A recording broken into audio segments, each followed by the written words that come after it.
Bismillahirrahmanirrahim. Alhamdulillahi rabbil alamin. Wabihi nasta'in ala umuri dunya waddin. Wassalatu wassalamu ala ashrafil anbiya'i wal mursalin.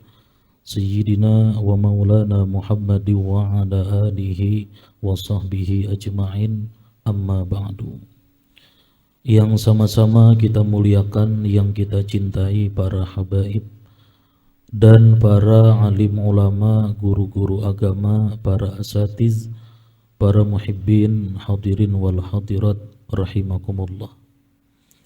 Pertama-tama kita panjatkan puji dan syukur yang tidak terhingga kehadirat Allah Subhanahu wa taala, yang mana dengan taufik dan hidayah serta inayahnya pada malam ini kita dapat berkumpul kembali di majelis yang penuh berkah dan rahmat ini.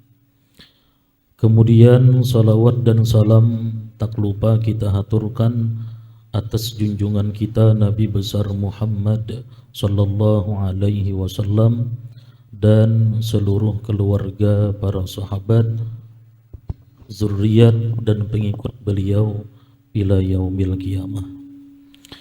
Para muhibbin rahimakumullah. Kemudian mengenal nama Allah Al-Badi'. Al-Badi' adalah nama Allah yang ke-95. Al-Badi' artinya yang menciptakan sesuatu tidak dengan contoh yang terdahulu. Al-Badi' artinya yang menciptakan sesuatu tidak dengan contoh yang terdahulu. Maksudnya adalah Allah yang bernama Al-Badi'. Dia menciptakan sesuatu itu tiada meniru ciptaan atau karya orang lain. Jadi Allah menciptakan sesuatu itu tidak meniru, tidak menjiplak ciptaan atau karya orang lain. Termasuk dalam pengertian Al-Badi' ini bahwa dia menciptakan sesuatu, tidak ada yang membantu dan tidak ada sekutu dalam menciptakan sesuatu, dan juga dalam menciptakan itu tidak berdasarkan saran atau pendapat dari orang lain. Nama Allah Al-Badi' ini merupakan kesempurnaan dari nama-namanya yang terdahulu, yaitu Al-Khaliq, Al-Bari, dan Al-Musawwir. Karena semua nama-nama itu sama artinya, yaitu menciptakan. Jadi Al-Khaliq artinya yang maha menciptakan. Al-Bari artinya yang maha menciptakan. Al-Musawwir artinya yang maha menciptakan. Namun ada perbedaan jika dipandang dari berbagai macam sisinya. Allah Al-Khaliq artinya maha mencipta. Namun dari sisi atau dari segi mentakdirkan atau memutuskan untuk menciptakan satu ciptaan, dengan keputusan itu Allah disebut Al-Khaliq. Nah, Allah memutuskan untuk menciptakan langit, Allah memutuskan untuk menciptakan manusia. Nah, itu disebut Al-Khaliq. Belum lagi mewujudkan kepada kenyataan, belum. Jadi keputusan Allah untuk menciptakan sesuatu disebut Al-Khaliq. Jika Allah menciptakan sesuatu dalam bentuk mewujudkan sesuatu itu kepada kenyataan, maka dia disebut Al-Bari. Jadi Al-Bari ini menciptakan sesuatu dalam bentuk mewujudkan sesuatu itu kepada kenyataan. Yang dulunya kadada, kemudian diadakan oleh Allah, wujudnya nyata. Nah, itu disebut Al-Bari. Disebut al-musawwir artinya maha mencipta juga, namun dari segi membentuk sesuatu dari berbagai macam rupa bentuk kejadian yang dia kehendaki. Jadi al-musawwir artinya mencipta juga.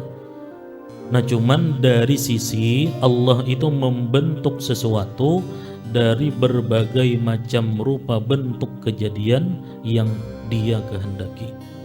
Allah menghendaki menciptakan manusia bentuknya macam ini, itu al-musawwir yang merupakan itu. Allah menciptakan binatang kambing bentuknya kambing macam ini, itu al-musawwir. Jadi mencipta juga, cuman ada perbedaan dari sisi membentuk sesuatu tadi. Jadi disebut al-musawwir artinya maha mencipta juga, namun dari segi atau dari sisi membentuk sesuatu dari berbagai macam rupa bentuk kejadian yang dia kehendaki. Sedangkan al-badi' adalah maha mencipta, namun dalam penciptaan itu dia Allah tidak meniru ciptaan orang lain. Nah, al-badi' artinya maha mencipta. Maksudnya Allah menciptakan sesuatu itu kada meniru contoh orang lain atau karya orang lain. Firman Allah Subhanahu wa taala yang berkaitan dengan nama ini yaitu dalam surah Al-Baqarah, Badi'us samawati wal ardh wa iza qada amran fa innama yaqulu lahu kun fayakun. Artinya Allah yang menciptakan langit dan bumi, maksudnya tanpa mencontoh ciptaan orang lain. Allah yang menciptakan langit dan bumi, dan apabila dia menghendaki sesuatu perkara, hanya saja dia berkata kun, maka jadilah sesuatu itu. Imam Al-Mufassirin Fakhrul Razi mengatakan, kun itu hanyalah istilah dari pasti terjadi dan cepat terjadinya sesuatu yang Allah kehendaki. Jadi kun itu hanya istilah. Jangan dipaham setiap kali Allah ingin menciptakan sesuatu, Allah mengucapkan kun. Bukan itu maksudnya. Misalnya Allah hendak menciptakan langit, kun langit misalnya. Atau Allah hendak menciptakan kambing, kun kambing, bukan macam itu. Jadi ujar Imam Al-Fakhrul Razi, kun itu hanyalah istilah dari pasti terjadi dan cepat terjadinya sesuatu yang Allah kehendaki, secepat dan semudah mengucapkan kun. Kun, nah artinya semudah, secepat mengucapkan kun. Bukan berarti dia Allah berkata kun apabila menghendaki menciptakan sesuatu. Bukan itu maksudnya. Dalam ayat di atas disebutkan badi'us samawati wal ardh. Nah, dalam ayat di atas disebutkan badi', artinya Allah menciptakan langit dan bumi. Maksudnya adalah Dia yang menciptakan itu tanpa didahului oleh contoh sebelumnya. Nah, Allah menciptakan langit dan bumi itu kada meniru ciptaan orang lain. Nah, kemudian apa buah keimanan dengan nama Allah Al-Badi'? Orang yang beriman dengan nama Allah Al-Badi', akhlaknya dengan nama itu bahwa ia menjauhi perkara-perkara bid'ah. Nah, jadi orang yang beriman, orang yang meyakini dengan nama Allah Al-Badi', akhlaknya dengan nama itu bahwa ia menjauhi perkara-perkara yang bid'ah. Bid'ah itu menurut bahasa sesuatu yang dulunya tidak ada sekarang ada. Itu bid'ah menurut bahasa. Sesuatu yang dulunya tidak ada sekarang ada. Nah, adapun bid'ah menurut syara, bid'ah adalah satu amalan atau perbuatan atau perkataan atau i'tikad yang tidak ada pada masa Rasulullah Shallallahu Alaihi Wasallam atau pada masa sahabat. Ini bid'ah menurut agama nih. Bid'ah adalah satu amalan, satu perbuatan atau perkataan atau i'tikad yang tidak ada pada masa Rasulullah Shallallahu Alaihi Wasallam atau pada masa sahabat, yang tidak ada dasar Al-Quran atau hadis atau ijma kesepakatan para ulama. Nah, amalan, perbuatan, perkataan, i'tikad yang tidak ada di zaman Rasulullah, yang tidak ada di zaman para sahabat, itu dasarnya kadada dasar hukumnya, baik di Al-Quran atau hadis atau ijma kesepakatan para ulama. Apabila kita memperbuat atau meyakini yang belum ada di masa Rasulullah atau sahabat dan tidak diakui oleh ijma ulama, berarti kita telah melakukan satu bid'ah. Jadi apabila kita memperbuat atau meyakini atau mengatakan atau mengerjakan sesuatu atau meninggalkan sesuatu yang belum ada di masa Rasulullah atau sahabat dan tidak diakui oleh ijma ulama, nah berarti kita telah melakukan satu bid'ah. Sabda Rasulullah Sallallahu Alaihi Wasallam, "Man waqqara sahibah bid'atin faqad a'ana ala hadmil Islam." Dalam hadis yang lain, la yaqbalullahu ta'ala li sahibi bid'atin sauman wala hajjan wala umratan wala jihadan wala sarfa wala adla yakhruju minal Islam kama takhruju sya'aratu minal ajin. Artinya, barang siapa yang menghormati orang yang memperbuat bid'ah, ini orang dikenal memperbuat bid'ah, baik perbuatannya atau ucapannya atau i'tikadnya atau dalam sisi meninggalkan sesuatu yang dulu digawi di zaman Nabi ditinggalkannya.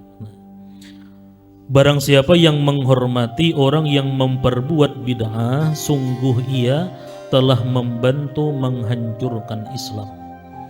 Allah tidak akan menerima bagi orang yang berbuat bid'ah itu puasanya, hajinya, umrahnya, jihadnya, ibadah-ibadah sunnatnya, juga keperduan-keperduannya.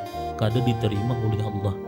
Ia keluar dari Islam sebagaimana keluarnya rambut dari adunan. Dalam hadis yang lain, Rasulullah Sallallahu Alaihi Wasallam bersabda, "Aballahu ayyaqbala amala sahibi bid'atin hatta yada'a bid'atahu." Artinya, Allah enggan menerima amalan orang yang berbuat bid'ah sampai ia meninggalkan bid'ahnya. Nah, ini bid'ah yang macam apa? Nah, ini yang perlu kita ketahui. Dalam kalangan kita penganut mazhab Syafi'i khususnya, dan kalangan ahlus sunnah wal jamaah pada umumnya, bid'ah itu bermacam-macam. Bid'ah itu bermacam-macam. Bahkan Imam Syafi'i sendiri, beliau membagi bid'ah itu bermacam-macam. Ada bid'ah yang wajib, ada bid'ah yang sunnat, dan ada yang harus atau boleh. Bid'ah yang wajib contohnya seperti membukukan atau mengarang kitab-kitab ilmu agama. Nah, ilmu-ilmu agama nih, ini amun kada ditulis, amun kada dikarang, kaina akan hilang ilmu-ilmu agama ini. Nah, maka hukumnya wajib bid'ah itu digawi. Nah, ini contoh bid'ah yang wajib. Bid'ah yang wajib contohnya seperti membukukan kitab-kitab ilmu agama, atau mempelajari ilmu nahu atau ilmu yang berguna untuk membintingi tauhid dari gangguan-gangguan orang yang ingkar, atau menyusun kitab atau mengarang kitab-kitab dan menghimpun Al-Quran. Nah, menghimpunkan Al-Quran itu kadada di zaman Rasulullah Sallallahu Alaihi Wasallam. Itu inisiatif gagasan daripada Abu Bakar dan Umar. Nah, Sayyidina Abu Bakar dan Umar berinisiatif untuk membukukan Al-Quran itu. Cuman belum yang berbentuk juz per juz itu belum, cuman diulah satu, dikumpulkan, dibukukan. Soalnya Al-Quran di masa itu kan hafalan-hafalan aja.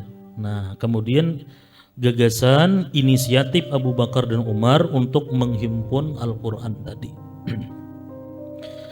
Adapun bid'ah yang sunnat seperti membangun madrasah atau pondok pesantren di zaman Nabi, kada ada lagi pondok pesantren di zaman Nabi. Nah, kita maulah pondok pesantren berarti bid'ah. Kenapa? Yang dulunya kada ada, sekarang ada. Cuman itu bid'ah yang sunnat. Adapun bid'ah yang sunnat seperti membangun madrasah atau pondok pesantren juga sarana sosial lainnya. Nah, kita membangun panti yatim misalnya, itu di zaman Nabi kada ada. Dan mencontohkan amalan-amalan yang baik seperti sembahyang tarawih berjamaah. Dan bid'ah yang harus atau boleh seperti makan minum yang enak dan punya rumah dan mobil mewah. Adapun bid'ah yang dilarang itu adalah bid'ah muharramah atau mahzurah. Bacaannya, adapun bid'ah yang dilarang itu adalah bid'ah muharramah atau mahzurah. Ini yang mesti kita meninggalkannya agar tidak termasuk ke dalam ancaman hadis Rasulullah Sallallahu Alaihi Wasallam di atas. Bid'ah yang diharamkan ini terkadang bisa membawa kepada kekafiran, seperti mengikuti i'tiqad-i'tiqad, keyakinan-keyakinan yang tidak dikenal pada zaman Rasulullah dan para sahabat. Kalau kita mengikuti i'tiqad seperti itu, berarti kita mengikuti bid'ah. Contohnya seperti orang yang mengiktikadkan kafirnya Khulafaur Rasyidin atau khalifah yang 4. I'tikad seperti ini masih ada sampai sekarang. Nah, mereka dengan berbagai macam dalil dan alasan yang masuk akal akhirnya menyimpulkan bahwa khalifah yang 4 itu kafir. Padahal agama tidak cukup hanya dengan akal. Akal mesti tunduk kepada agama. Ada yang mengatakan bahwa Sayyidina Abu Bakar radhiyallahu anhu dan Sayyidina Umar itu kafir. Ini disebut golongan sabaiyah. Ini i'tikad di luar Ahlus Sunnah wal Jamaah. Ini i'tikad bid'ah. I'tikad semacam itu kadada di zaman Rasulullah, kadada di zaman para sahabat, dan tidak ada dasar hukumnya. Artinya menyalahi dengan Al-Quran dan hadis Nabi dan ijma' kesepakatan ulama. Ada lagi yang mengatakan bahwa Sayyidina Ali radhiyallahu anhu itu kafir. Ini dinamakan golongan ibadiyah dan ini banyak pengikutnya. Dan ada lagi kelompok yang mengatakan bahwa seluruh sahabat itu kafir. Ini dinamakan kelompok kamiliyah ngarannya. Kelompok-kelompok ini punya i'tikad bid'ah. Nah, padahal di masa Rasulullah sewaktu beliau masih hidup, para sahabat itu adalah orang-orang yang dimuliakan, dihormati dan dicintai beliau. Sesudah Rasulullah wafat, mereka dikatakan kafir. Na'udzubillah min zalik. Mudah-mudahan kita dapat terhindar dari yang demikian tadi. I'tikad-i'tikad yang bid'ah, i'tikad-i'tikad yang menyalahi Al-Quran dan hadis dan ijma' para ulama. Jadi hati-hati kita. Kita wajib menjaga diri kita, anak kita, bini kita, keluarga kita daripada i'tikad-i'tikad yang macam tadi, i'tikad yang menyimpang. Apalagi di media sosial. Hati-hati kita membuka media sosial, membuka YouTube atau Instagram misalnya. Nah, di situ banyak ditampilkan ceramah-ceramah, pengajian-pengajian. Nah, jangan sampai kita mendengari pengajian, jangan sampai kita mendengari ceramah yang mana si penceramah itu sudah masyhur, dikenal, misalnya orangnya bukan daripada ahlu sunnah wal jamaah. Seperti kita ketahui misalnya ini si penceramahnya termasuk orang yang menganggap bahwa Allah itu bertempat di atas aras, kayak orang-orang Wahabi. Inya mengiktikadkan, meyakini Allah itu bertempat di atas aras. Nah, kita sudah tahu bahwa ini orang kada sepaham melawan kita. Nah, jangan sekali-kali mendengari ceramahnya dengan alasan aku mengambil yang baiknya aja. Dengan alasan itu, kenapa? Karena apabila ilmu sudah masuk ke dalam hati kita, diterima oleh akal kita sesuai lawan nafsu kita, maka ilmu itu sulit untuk dihilangkan. Jadi jangan coba-coba. Rasuk lawan akal kita menerima, kita nang terjerumus akhirnya. Jadi hati-hati. Jangan sedikit pun kita terpengaruh dengan ajaran-ajaran seperti itu. Apapun alasan yang diterima akal, karena agama tidak cukup dengan akal. Tadi akal mesti tunduk lawan agama. Ada lagi i'tikad yang bid'ah, seperti mengiktikadkan, meyakini bahwa suatu sebab itu bisa memberi bekas dengan kekuatan yang diletakkan Allah padanya. Seperti orang yang meyakini bahwa obat itu menyembuhkan karena ada kekuatan yang Allah berikan pada obat itu. Itu pun i'tikad yang bid'ah. Contoh lain daripada i'tikad yang bid'ah yaitu mengiktikadkan bahwa pisau memberi bekas untuk melukai, karena pisau tadi punya kekuatan yang Allah letakkan pada pisau itu. Atau nasi memberi bekas untuk mengenyangkan, karena pada nasi itu Allah letakkan kekuatan untuk bisa memberi rasa kenyang. I'tikad seperti ini adalah bid'ah. Kekuatan karena menyimpang dari kebenaran, dan orang yang beriktikad demikian itu disebabkan karena kurang memahami ilmu tauhid, yang sebenarnya memberi bekas itu adalah Allah Subhanahu wa ta'ala. Itu tertambah. Jadi kenapa orang tadi bisa beriktikad macam tadi? Karena kurang ilmu dalam urusan tauhid. Yang sebenarnya memberi bekas itu adalah Allah Subhanahu wa ta'ala. Allah kada pernah memberikan kekuatan kepada selain dirinya untuk memberi bekas kadada. Ada lagi i'tikad bid'ah yang lain yang beranggapan bahwa Allah wajib memasukkan orang mukmin ke surga dan wajib memasukkan orang kafir ke neraka.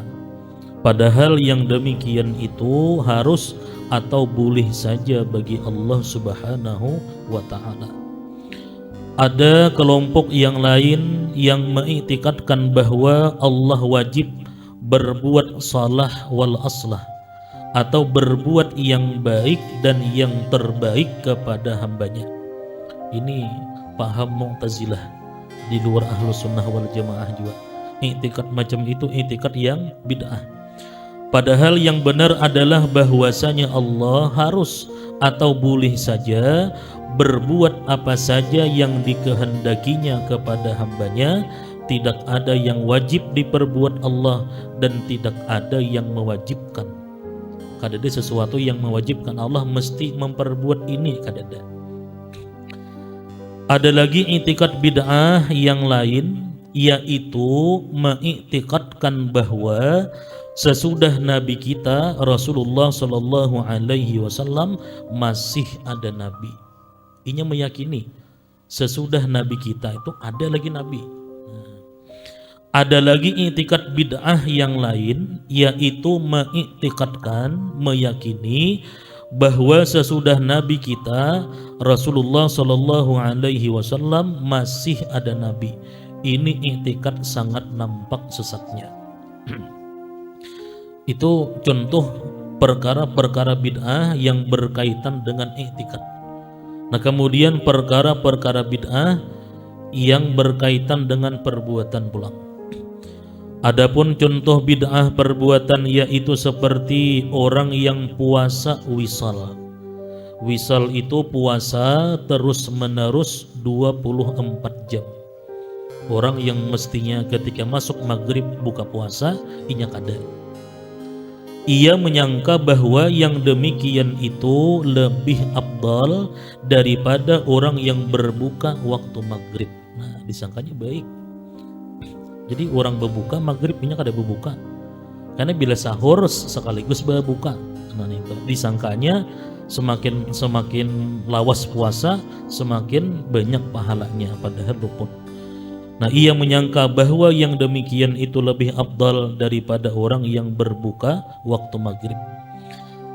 Dan seperti orang yang berpuasa dengan berjemur di bawah terik matahari, anggapan supaya lebih haus agar lebih banyak mendapat pahala.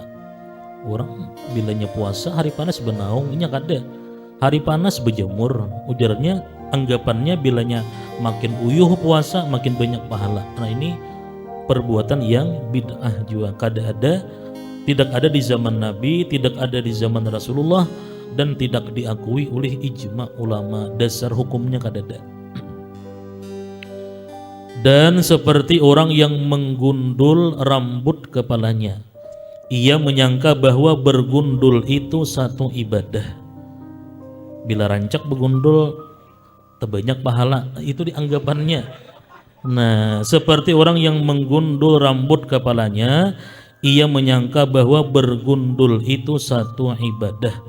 Padahal bergundul itu hanya disunatkan pada beberapa keadaan. Yang pertama, ketika bayi atau kanak-kanak imbah dilahirkan, baru dilahirkan digundul kaina kan. Yang kedua, ketika baru masuk Islam. Yang ketiga, orang yang berhaji atau umrah. Sedangkan bid'ah dengan meninggalkan, contohnya seperti orang yang meninggalkan kawin karena ia menganggap bahwa membujang itu lebih utama di sisi Allah. Inilah i'tikad bid'ah juga. Nah, inya meninggalkan kawin, dianggapnya membujang itu lebih utama di sisi Allah, padahal semacam ini bertentangan dengan hadis Nabi. Kan ujar Nabi, man istata'a minkumul ba'ah falyatazawwaj. Siapa yang mampu kawin, ongkosnya ada, biayanya ada, kan mampu, maka hendaklah kawin. Inya kada, inya hidup membujang, kada hendak kawin, dianggapnya bujang itu lebih utama di sisi Allah. Apabila kita bertemu sesuatu hal yang baru, baik itu perbuatan tadi atau perkataan atau i'tikad, apabila kita bertemu sesuatu hal yang baru, sebaiknya kita tanyakan kepada orang yang tahu atau orang alim yang benar-benar dianggap berpengetahuan. Jangan langsung ikut-ikutan mengikuti aliran-aliran yang asing di telinga. Sekalipun si pembawa aliran atau ajaran itu beralasan dengan berbagai alasan yang masuk akal. Contoh di kampung kita, ada aliran-aliran masih sampai wahini nang batamat sembahyang. Itu kita lihati alirannya itu apakah ada diajarkan di masa Rasulullah atau di masa sahabat, atau apakah ada dasar hukumnya, dasar Al-Quran, hadis dan ijma ulama. Nah, kalau aliran-aliran tadi dasar hukumnya kadada, baik dalam Al-Quran, hadis Nabi, ijma ulama, di masa Nabi kadada, di masa sahabat kadada, berarti ini aliran yang bid'ah. Ini ada beberapa hari yang lalu ada masuk pertanyaan, guru ujar, apa dalilnya kita membahas Ini ada orang yang bertamat sembahyang. Kayak apa kita menyikapinya? Kita lihati di zaman Rasulullah, adakah pernah Nabi mengajarkan tamat sembahyang? Di zaman para sahabat, pernahkah sahabat mengajarkan sembahyang bertamat? Pokoknya bilanya ingat Allah, iya sudah. Kada perlu sembahyang, bila ingat Allah, iya sudah. Nah, ajaran-ajaran semacam itu kada dikenal di zaman Rasulullah Shallallahu Alaihi Wasallam. Bahkan Nabi ketika beliau sakit sampai dipapah oleh para sahabat dan menjelang akhir wafat sidin, Nabi mewasiatkan kepada umatnya untuk as-salah menjaga sembahyang. Ini kada bertamat sembahyang. Dalilnya bila ingat Allah, ya sudah. Yang penting ingat. Nah itu. Jadi jangan terpengaruh dengan ajaran-ajaran yang macam itu, meskipun dalil mereka sangat diterima oleh akal. Misalnya dalilnya ini anunya, alasannya cocok lawan akal kita, tetap jangan diterima. Karena sekali lagi agama tidak cukup hanya dengan akal, kada bisa. Nah, semoga kita dan seluruh keluarga kita terhindar dan terpelihara daripada bid'ah yang sesat tadi. Wallahu a'lam bissawab. Nah, kemudian selanjutnya mengenal nama Allah Al-Baqi ila hadratin Nabi Al-Mustafa Rasulullah sallallahu alaihi wasallam. Al-Fatihah.